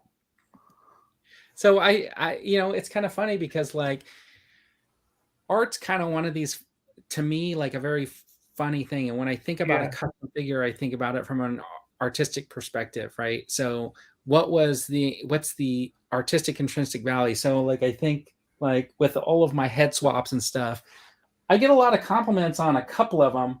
And I've had multiple people when they see a picture of this one, which is my selfie series, they always want to know, where's that head from? Yeah. You know what I mean? Because everybody's looking to customize their figures a little bit different and make them a little bit different. So like, yeah, you say that Van Gogh wouldn't be worth $50 million, but potentially it could be worth more because of the idea of what somebody did to the Van Gogh. Have you seen Exit Through the Gift Shop? Yeah. The what? Exit Through the Gift Shop. Is that a movie? Have you not seen that? Yeah. It's a pseudo documentary made by Banksy. Yeah. Oh, no, I haven't seen it. You should watch that. It's hilarious. It's really good. I keep hearing these stories of this guy. This guy goes to like flea markets and sells like his work. Yeah, he does. Like $25-$30 a painting or something. Yeah, people don't know, and they don't know, and they get home and they realize they just have like a $50,000 painting now. Yeah. There's actually one of his. It's funny that you say Goodwill. There's a Goodwill in downtown Miami, and outside of the Goodwill, they have a glass thing bolted. It's like bolted and chained to the wall. Yeah. Because on the outside of the wall, Banksy did some graffiti. Yeah. And it's there, and they proved it was Banksy art. So they, in order to make it stay and not get ripped off, they basically like put glass, like bulletproof glass that's like 2 inches thick over it and it's bolted amazing, it in, and like it's all like but it's cool that it's there, you know. Yep. I think it's different. Like there's some things I think will stand up, but I agree with John. There's some things that won't. Like if I find like somebody just took a picture and they used maybe the wrong kind of paint, because like with action figures, it's a certain kind of plastic. So if you're not using, like if you use enamel paints on them, it'll eat away the plastic, and that's why they feel like sticky or wet all the time. Is because that paint's no good for it. But you know, I guess what I'm looking at is like, okay, if you when we run across a Kenner Star Wars action figure and his arms are broken off, I mean 99.9% of us consider that figure to be worth less than the one whose arms are intact. Yeah, but I mean, like, but I could make the same argument. I could just say, no, that's a custom action figure, so now it's worth more. You know what I mean? Like, the thing is, it does have a little bit of value because, like, what if I find a figure that doesn't have any legs, right? So then I can use those arms. Well, no, I'm saying we agree. Generally, we agree it's worth less than one that's fully intact. So yes, you would only buy it for parts. I'm not saying it has zero value. I'm saying you would buy it just for the legs to make yours complete. But if a complete one was cheaper than the broken one, you would just buy a complete one. Do you know what I'm saying? This is true. So I'm saying it has less value. And that's how I look at a modified figure in general. Yeah, I think it has less value than one that's complete and original. I think so it's interesting because you if you look at the time, right? Like when The Mandalorian came out, I wanted to have a Moff Gideon in my collection, right away. So what I did was I bought these figures from what's that show that he was in? Breaking Bad. Breaking Bad. And the head is the perfect size for the 6-inch scale. And then what I did was, let me see if I got him handy. No, he's buried. Oh, so what I did was, this is from General Veers. Yeah. Chest piece. And this is that Imperial officer, right? Yeah. So basically I painted this chest piece, threw it on the Imperial officer. He did have a cloak that I had put on there, but the head is from the Breaking Bad. That's why he doesn't have the mustache. He's a clone. Yeah. So I just touched up the hair a little bit, added some gray, and then easily got a custom Moff Gideon into my collection. So the thing is, to answer John's question, though, linked into what you're saying, and with no disrespect to you, and this is just like in the art world, your version of that, with respect, won't be worth much money. But if a famous customizer did it, so the same in the art world, like yours might be of equal or better quality. But if a famous artist did it, it would hold some value. So much more. So if Suck Lord or Has No Talent or one of those famous customizers did it, slapped it in a Suck Lord card back, it would have some value. Yes, it would. But what I was saying was, like, that time, this Imperial dude was like, I think I could get him for like $9, and then these the Veers was like, I think 17, and then I got like a bunch, like 4 or 5 of these heads, and I built multiples of them, and I ended up selling some on eBay. Wow. And people were paying like $60 for them, and really it covered the cost of all the other figures, and then a little bit extra. So they were selling for more than what it would have cost. Yeah. You need to build up your Vern brand. But then by that respect, so has Toy Tomy, what is it? Was it Toy Tomy or whatever? Remember he was doing all those rip-off carded figures back in the day? There's a market for those. Have those gone up in value now? Yeah, 100%. They've got like a reputation with them. They have. Yeah. They have. They're desirable. Yeah. So there's a because I just still consider them valued nothing. No, and zero, because they're rip-offs, So what Connor's saying is the value for me was that I wanted him in my collection. And the only reason why I ended up making more and selling them was because somebody watched my video and was like, hey, how do I get one of those? And the first person, I think I just said, hey, well, I need this figure, this figure, this figure. This is how much it would cost me. And they were like, okay. And then I ended up just doing some bulk orders. And I did like 4 or 5 of them at a time. I think I did a total of like 5, and then I let them all go. And it turned out like other people were interested. So at the time, the value is other people wanted it in their collection, and that's what they were willing to pay for it. Yes, demand for it. Yeah. So what value it has to them now, and what value that will have to somebody else once they get it. Somebody might say, oh, this is a pretty cool knockoff variation of Moff Gideon 50 years from now. Right? It's not the official, but it's a knockoff version. And and it's pretty cool. So it potentially could have a knockoff value, right? It all depends on what the market is like in 50 years' time. I mean, like Rum, you have a custom full size, human size monkey lizard figure. Man, we've got a load. I love customs. We've got a load of customs. And I'm just thinking, like, for somebody else who maybe is a big monkey lizard fan, trying to get one of those. Yeah, exactly. What would they think the value of that is? For sure. Not as valuable as a full 1-to-1 scale done by the actual original artist, because obviously there are people that won't even go to the post office to pick that up, right?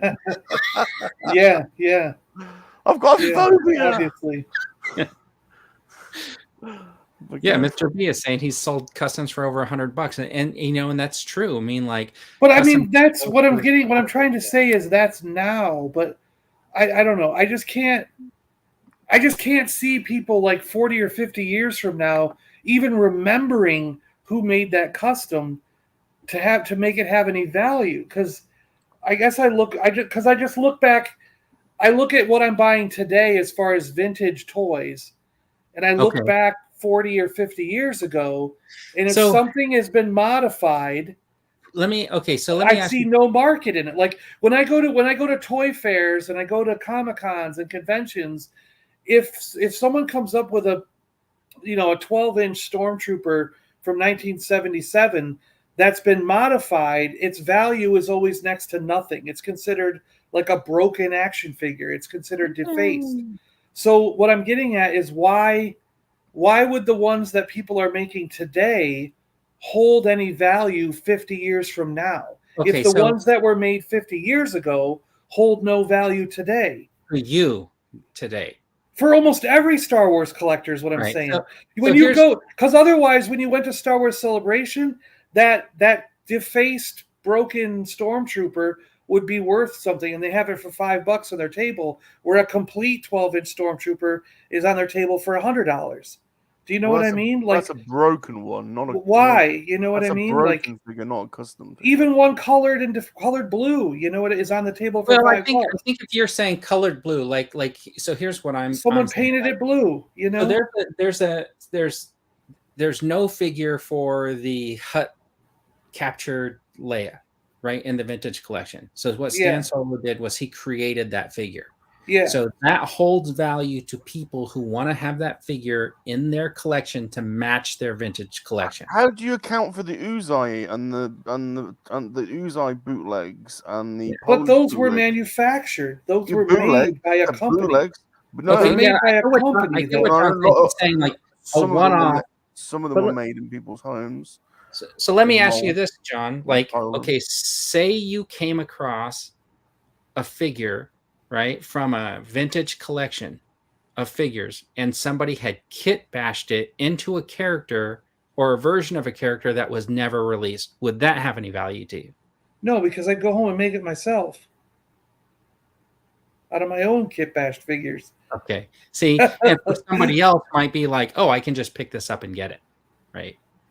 But what Connor's saying is that in 50 years, there won't be any vintage toys that anybody's interested in because the next generation has no personal attachment to this stuff.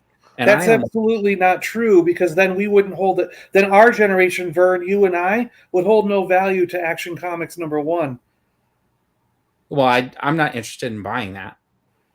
But it still has its value. You know what I'm saying? No, what he's saying is that today's generation doesn't have that same... but our generation doesn't have a nostalgic attachment to Action Comics #1. None of us were alive when that came out. Not a nostalgic attachment to it. What he's saying is today's generation is fine with having a picture of it.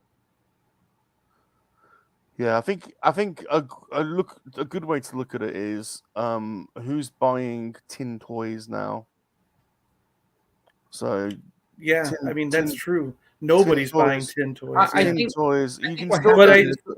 So there's still sellers in the toy fairs. The tin toys were massive at the end of the Victorian era, start of the 20th century. But the market for them is so small now, and toy trains is going that way. Die cast is starting to go that way. I think people are just not. They don't want to be cluttered. This newer generation doesn't want to feel cluttered. They don't want to have a lot of things around things for the most part. So I think you do have some outliers where they have like this thing built into them because we passed along this like need to accumulate stuff. But like there's a generation of people, and I think it's going to continue, that they're not going to want this stuff, and they're going to be fine with having like all their stuff on their device so that John, they can stop rubbing your willy, John. You stop rubbing his willy. Look at him. I completely I think there will always be collectors of material things, because I just look back and go, I doubt there's a single person even alive today that was around when a 1903 or whatever Model A or whatever you want to call it, whatever that car was, came off the line, but yet there are collectors of it. No one is collecting those cars from the early 1900s because they have any kind of nostalgic value for them. They're collecting them because they love cars, and they still love cars today, even if they weren't cars that they had when they were kids. Where we have this need to be able to fill up a room with a whole bunch of stuff that was old. And and I think it's just like in comic books. My grandkids look at my vintage Star Wars collection and say, "You should sell that." And I say, "And then what would I do with the money?" And they go, "Well, then you could buy something that you want." And they go, "Well, that's what I want." That's what I want. Like, okay. Yeah. And they go, "Well, when it's mine, I'm going to sell it." Yeah, the market just diminishes as we get older. That's all it is. See, I disagree. I think it's going to keep going up because there's no reason that Action Comics keeps going up every time it sells. Even people like Nicolas Cage and those guys who can afford to buy them, they weren't alive when Action Comics #1 came out. They weren't alive in 1938. Yeah, but it's not about Action Comics #1. It's about the character of Superman. And it's like saying, okay, Superman, right? You're a fan. Everybody can be a fan of Superman. Yeah. Because Superman so present today. But where did he start? Yeah. So what I'm saying is Star Wars and Marvel and these things are still going to be around. Superman, Star Wars, Marvel, they're still going to be around 50 years from now. They're going to be around. They're still going to be around. They're still going to be around 100 years from now. So there's always going to be someone who's going to want to collect the first comic book, the first action figures. You know what I mean? So the market will diminish.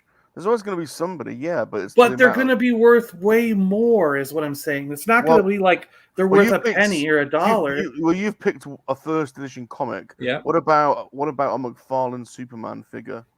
No. Well, some of those probably not. But what I'm saying is the superpowers will hold their value. Right, the Kenner Star Wars will hold their value because those are the first action figures.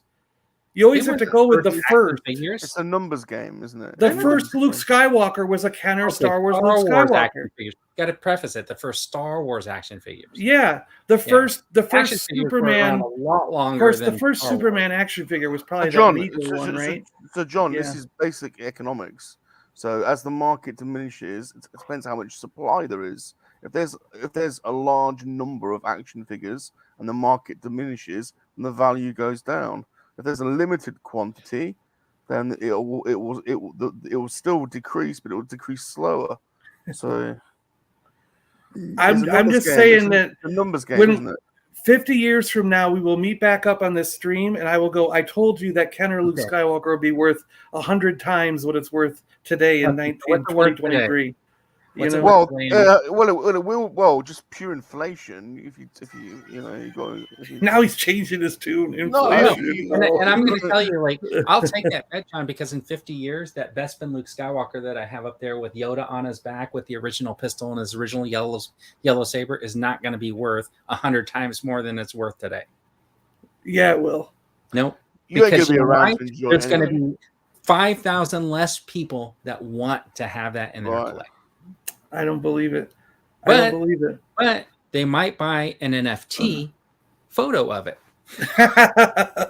So they can keep it on their phone or locked in like a little digital vault somewhere. Sunny fresh. Sunny fresh. Yeah. Anyways, I think that's a pretty good topic. I think I had been thinking about that for a long time, like whether or not like people will be collecting in the future like this. You know what I mean? Here's a question.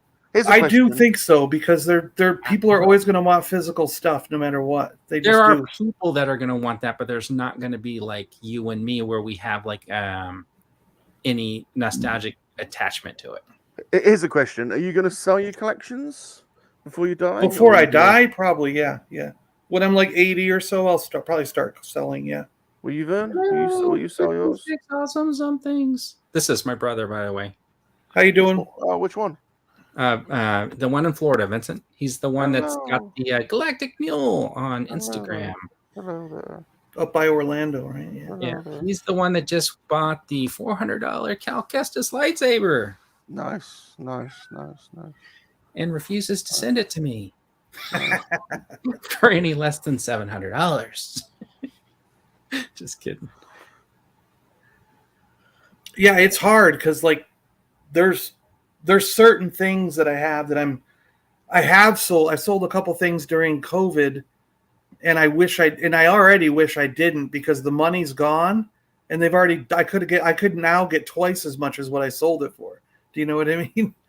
So it's I was just watching Justice Curry talk about this about an hour ago, and he was like saying how much we hoard. And the thing is, if you do go to liquidate, like sell it and liquidate it all, are you going to go through the hassle of selling individual items to get their maximum value, or are you just going to go to a collector and go, right, take it off my hand for 50% of the value?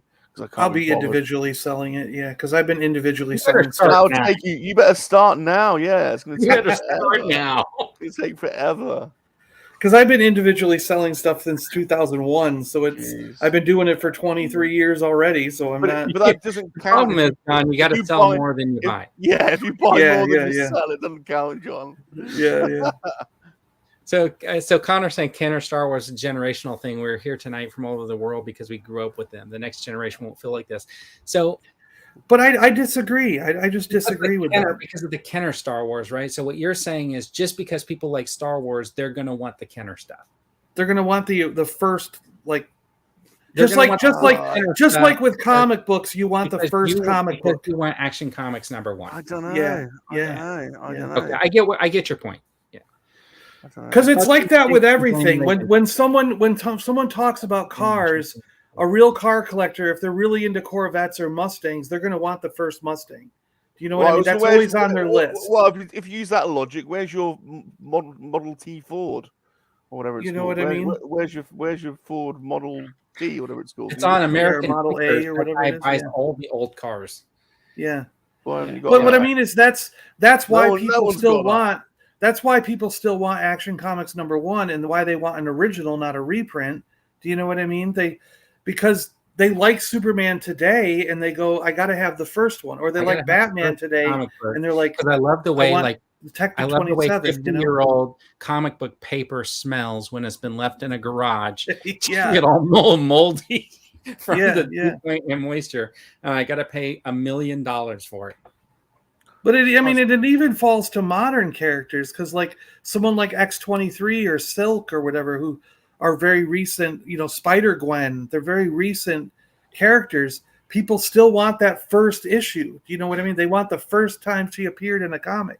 So, and I think toys are no different. People only want the first time they appear in a comic for like a few months after they appear in a movie or something like that.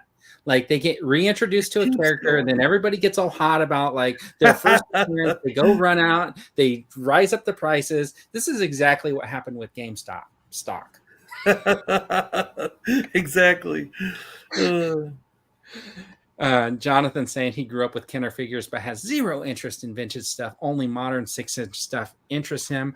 I got to tell you, like the thing is, when I started getting a Black Series, what I really wanted to do was be able to like collect all of the figures that I have Kenner wise in the 6-inch, but they just aren't making them all yet. So it's a hard thing to mirror. It is baffling why if you have a fan that are fans that are in their 40s and 50s and they have nostalgic for the original 96, why both in vintage collection TVC and in 6-inch Black Series, you wouldn't do all 96 the originals. Yeah. You know what I mean?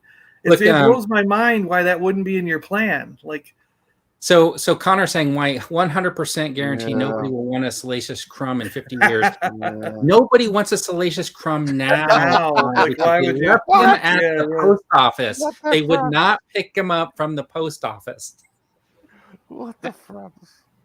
The biggest fan wouldn't go pick up Salacious Crumb from the post office. I didn't know it was there. It was like, yeah, you did for like 27 days. You had the paperwork sitting on your coffee table. I thought we had longer. You had your coffee on it. You kept putting your coffee down. We thought on going, oh, yeah, I got to get to that paperwork. We didn't know it was 20 days from the start of the letter, not...